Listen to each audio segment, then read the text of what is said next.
Hello everyone, welcome back to the channel. So today I'm going to tell you how to remove background from photo. If you want to remove background from photos, so you just need an application. So just open your Play Store app and then go to search bar, and here you just have to search for an application named PicsArt. Just search for it and then you just have to install this application.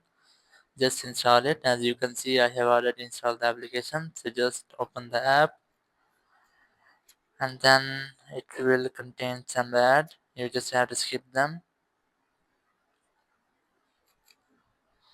And now you can see the app has been opened, and here you have the option of Remove.bg.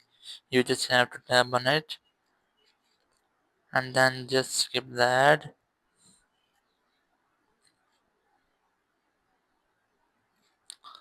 Just skip it first. And here just select the picture you want to remove background. As I'm going to select this one, so just tap on it.